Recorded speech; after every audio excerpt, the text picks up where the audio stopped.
Hello there, everybody. You may know me as Simply Steve from another show I do called Talking About Wrestling. You may know me as Stephen E from my own personal videos that I do. Well, I haven't done any videos in a long time, and I thought, why not start something of my own? There are a lot of different YouTubers out there who do certain things, like DBZ tubers. I couldn't compare to guys like Black and Fist, Quaman, Geekdom, Laughing Stock. I couldn't compare to those guys because what they do is just awesome. I'm a Dragon Ball Z fan, totally 100%. Best show I've ever watched, but just can't compete with them. But if there's one thing I know that I can do, it is create a YouTube series, or rather my own, for wrestling, more specifically WWE, because I don't watch TNA, I don't watch Lucha Underground, I don't watch Ring of Honor, I don't watch none of that stuff, but I watch WWE. I watch Raw, I try to watch SmackDown sometimes, but it just got so boring to the point where I just can't watch a full 2-hour episode anymore. That's how boring SmackDown is. I will watch it every now and then, but sometimes I just can't do it. I do watch Tough Enough because I think it's interesting. I know ZZ won't end up winning, but I like ZZ, and every time he's there for the bottom 3, I'm always voting for him. But I will do and also I have the WWE Network, so I have WWE at my disposal on my PlayStation or on my phone or whatever like that. So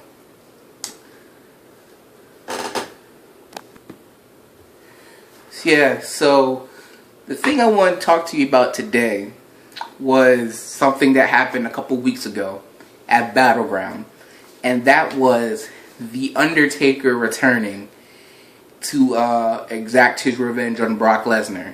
Now, I know, everyone knows, The Undertaker is old, he's not the same anymore, never will be again, but he is still, in my opinion, the greatest WWE superstar. Better than Hulk Hogan, better than Stone Cold, The Rock, Shawn Michaels. The Undertaker has been here for the longest time, I believe almost over 2 decades. And people seem to be like, yo, he should just retire, there's no need for him to be here. But I say, let's enjoy him while we still have him. My dad is one of those people who's just like, yo, let's just have Take retire. I can't see him like this. It hurts too much. Yeah, it hurts to see Take just in pain and stuff like that. It hurt because of all the years that you've watched him and he just put on these amazing matches and everything like that. And just to see him how he is now, it hurts to watch that. He's like, you should just retire and everything like that. But I say, let's enjoy him while we have him here with us. I mean, he's going to be at SummerSlam. He's going to be at a couple of house shows after that sometime in October. Heck, maybe he'll have another pay-per-view before WrestleMania. Maybe Survivor Series or the Rumble, whatever. But I say let's enjoy him. Anyway, so Tate comes back. He costs Brock Lesnar the WWE World Heavyweight Championship. Let me just stop you right there, though. I think that, and a lot of people do agree with this, that Take should have let Brock beat Seth Rollins. Then, before he could even get a chance to celebrate, we hear, here is your winner and the new WWE World Heavyweight Champion, Brock Lesnar. And then you hear, gong. And then that's when everyone knows Take's back now. He attacks Brock Lesnar, thus setting up. Brock's going to want revenge for him being attacked. Thus setting up Brock Lesnar versus Undertaker SummerSlam for the WWE World Heavyweight Championship. I mean, yeah, I can see where he's coming from. You cost me, you took away my streak, so I'm taking away your opportunity to become champion. But I think that would have been better. So, Take could win, get his revenge, and also be the champion. Though we can probably assure you that Take wouldn't be champ for long, because Brock may beat him down after he wins or something like that, allowing Sheamus to come and cash in the Money in the Bank. Probably wouldn't need no bro kick. Probably would just need to come down and cover him, ever like that, and then Sheamus becomes a new champion. But something like that. Another thing, they're like, well, why did he wait so long to come get his revenge now? Well, we have to remember, WrestleMania 30, he got a concussion. He had to go to the hospital. So he was pretty much hurting. His whole body was hurting, concussion, head injury, almost had a broken neck, I believe. Just beaten down, battered, bruised, and everything like that. And take like my dad said, take his old, So, he could, he easily gets hurt. So, him staying away to recover and everything like that, and then, I don't know if it should have taken a year to recover, but then, Bray Wyatt challenged him, he comes back, okay, maybe he should have cost Lesnar the title that night instead of waiting for Battleground, but, whatever. But then again, would Take been there? I don't know, because, would he have fought at Extreme Rules? Probably not. He most likely still would have saved it for SummerSlam. He would have to wait 4 or 5 months just to see him again anyway. And him and Brock. But another thing is Sting, right? Sting is here in WWE now, and he's only had one match. And he was supposed to have a match at SummerSlam, but WWE changed their mind, and now he's only going to be at the what do you call it? Signings and everything like that. I think that's a waste. You got somebody from WCW who was the icon, who was the franchise, and you're wasting him and only using him for, what do you call it? Just minor things. I don't want to be mean to Taker or anything like that. Taker's my favorite wrestler, but Sting at WrestleMania 31 looked better at 56 years old than Taker did at WrestleMania 31, and he's only 50. So, that should take some right there. Hey, maybe we should use Sting a little bit more. Heck, instead of John Cena versus Seth Rollins, should have had Sting versus Seth Rollins. Have Sting come back and say, you know what, I want another shot at the Authority. I'm going to prove to you that I'm the best at my company by coming here and becoming the champion of your company. Thus, I wouldn't say he's starting a feud with Triple H, but more also proving that he still has what it takes to be champion, going after Seth Rollins or everything like that. Or then there's a whole thing of him might be able to face Bray Wyatt, but then again, people might be mad because they're like, okay, we got Taker and you got Sting on the same show again, and yet again they're not crossing paths, they're staying away from each other. So maybe I can see as part of the ring, but I don't know. Rumors that they could face at WrestleMania 31. But I say let them face at Survivor Series, because you don't want to see Take lose at WrestleMania 31 again, but you also don't want to see Sting lose his second and final match. I say let them fight at Survivor Series. Maybe, I don't know, some kind of way, maybe Sting would cost Taker the match or something like that, or I don't know. And maybe have Sting go heel or Take go heel. But you know what? Take don't need to go heel. He's too old for that. And it's a little too late for him to go heel. John Cena, on the other hand, well, I'll get into that another day.